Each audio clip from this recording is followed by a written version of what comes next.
A warning tonight about something that most of us will eventually face, finding care for our aging parents. Tonight we hear from a daughter who says that her father was improperly drugged to keep him restrained. It is illegal, and as 10 News reporter Mitch Blocker found, some call it deadly.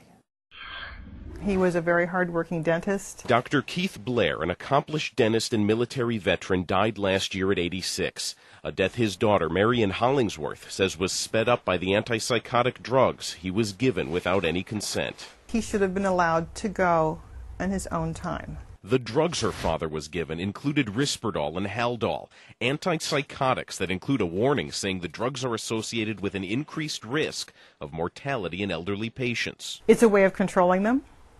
It keeps them in bed. Hollingsworth says her father had mild dementia.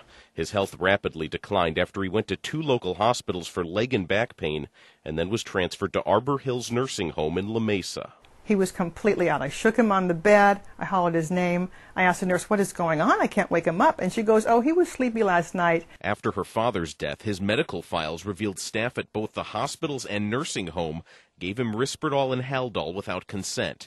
His daughter filed a complaint with the California Department of Health. You shouldn't give these medications to people if you know it's going to cause death. Dr. David Graham, an FDA expert, testified before Congress about the practice of drugging the elderly to control them. And you've probably got 15,000 elderly people in nursing homes dying each year from the off-label use of antipsychotic medications. This practice is called chemical restraint. It's a public health issue.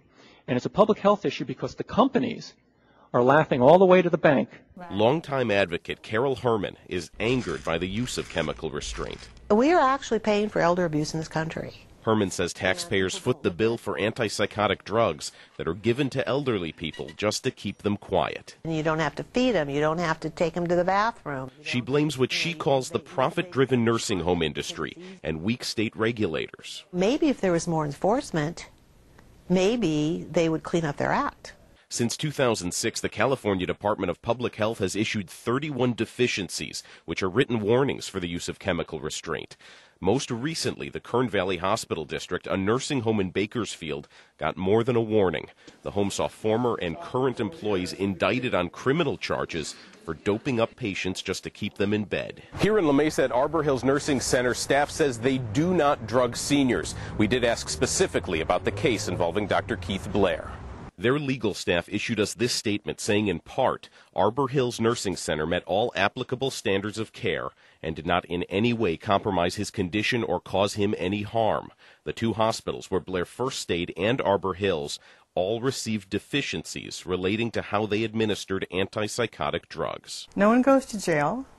No one has anything on their records. Hollingsworth says the best advice she can give is for people to educate themselves about what assisted care facilities can and cannot do, and then serve as strong advocates for their elderly relatives. For the I-Team, I'm Mitch Blocker, 10 News.